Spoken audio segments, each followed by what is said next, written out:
اور گرانے کے بعد اللہ پاک کہے گا میرے حبیب سر اٹھاؤ، جو مانگنا ہے مانگو، جن کی شفاعت کرنی ہے کرو، آپ کی مانگ بھی پوری کی جائے گی، آپ کی ریکویسٹ کو بھی قبول کیا جائے گا۔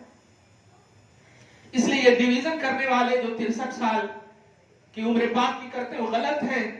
یہاں 3 دن کے بعد بھی نبی کے پاس آئے اور آواز آئی، حرم مدینہ کی زیارت کو، نبی کے روزے کی زیارت کو آسان نہ لے حجاج کرام، آسان نہ لیں، ورنہ 60 سال 70 سال عمر پوری بھی پانے کے باوجود آل ان آل بھی نیکی کرو، اللہ کی ایک چھوٹی سی نعمت جو ہاتھ پاؤں کی شکل میں تمہیں اللہ نے دیے ہیں، اس ایک نعمت کے برابر بھی وہ نیکیاں نہیں ہو سکتی ہے۔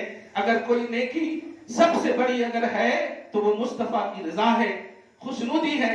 اگر نبی راضی ہو گئے، نبی کا لب ہل گیا آپ کے لیے کہ اللہ انہیں بخش دے، تو یقین جانو کہ اللہ آپ کی توبہ بھی قبول کر لے گا اور آپ پر رحم بھی کر دے گا۔ مدینے کی زیارت کو آسان نہ سمجھو، روضہ رسول کی زیارت کو آسان نہ سمجھو۔ حجاج کرام جو گئے ہیں وہ زیارت رسول کے لیے، امام اعظم تو یہ کہتے تھے کہ اگر پوچھا بھی جاتا کام بھی کچھ اور بھی ہوتا مگر ان کام کو مقصد بذات نہیں بناتے، کہتے یا سید السادات جئتک قاصدا ارجو رضاک واحتمی بہما، آقا اے آقاؤں کے آقا میں صرف آپ کی بارگاہ ہی میں آنے کی غرض سے آیا ہوں اور کوئی مقصد نہیں ہے، صرف آپ کی بارگاہ میں ارجو رضا، آپ کی خوشنودی کی طلب میں آیا ہوں اور آپ کی حمایت میں رہنا چاہتا ہوں۔ اس لیے آج جتنے بھی آپ نیکوکار بن جاؤ، جتنی بھی نیکیاں آپ کر لو، ان نیکیوں پر اگر نبی کی رضا کی خوشنودی کی مہر نہیں لگی ہے وہ نیکی قابل قبول نہیں ہے۔ تمام نعمتیں ایک طرف حضور پاک صلی اللہ علیہ وسلم امت محمدیہ کے لیے، اس خلق کے لیے، بلکہ ساری مخلوق کے لیے، لیکن خاص طور سے آپ کے لیے، ہمارے لیے سب سے بڑی نعمت محمد رسول اللہ صلی اللہ علیہ وسلم کی ذات ہے۔ اللہ پاک نے یہاں بھی، قبر میں بھی، حشر میں بھی بتائے نا محمد رسول اللہ، یہ کلمہ آپ کا صرف دنیا تک ہی ہے، کیا آپ حشر کے میدان میں مومن نہیں ہیں؟ اور جب مومن ہیں تو آپ کا کلمہ کیا ہوگا؟ وہاں کلمہ بدلے گا نہیں نا، وہی کلمہ ہوگا لا الہ الا اللہ محمد رسول اللہ۔ یہ اینی ٹائم آپ کے ساتھ، جہاں جب جس وقت، یہ جملہ ہی نہیں ہونا چاہیے مومن کے لیے، جب آپ مومن ہمیشہ کے لیے ہیں تو محمد عربی صلی اللہ علیہ وسلم آپ کے لیے قبولیت کا راز ہمیشہ کے لیے۔ یہ ایک بات اہمیت اور فضیلت کی بات تھی۔ اب کہہ رہا ہوں ادب زیارت مدینہ، سب سے امپورٹنٹ چیز یہ ہے، کچھ لوگ پوچھتے ہیں نماز کے لیے وضو ضروری ہے، لیکن یاد رکھیے گا نماز اللہ کا عمل ہے، اس میں کمی بیشی ہو یہ حقوق العباد نہیں، حقوق اللہ ہے، اور اللہ اپنے حقوق کو اپنے فضل سے معاف کر سکتا ہے، لیکن مصطفیٰ کی بارگاہ یہ حقوق العباد سے تعلق رکھتے ہیں، دھیان دیجیے گا، اور حقوق العباد میں اگر کمی بیشی آ گئی تو اللہ معاف نہیں کرے گا جب تک کہ بندہ معاف نہ کرے۔ آپ سمجھ گیا؟ تو زیارت روضہ رسول اور حرم مصطفیٰ کی تعظیم یہ حقوق العباد میں سے، یعنی مصطفیٰ کا یہ حق ہے۔ اسی لیے قرآن پاک نے ایمان والوں کو سورہ توبہ کے آیت نمبر 62 میں فرمایا کہ اللہ اور رسول کو راضی کرنے کی جب بات آئے تو بس میرے حبیب کو راضی کر لو، ایمان میں کامیاب ہو۔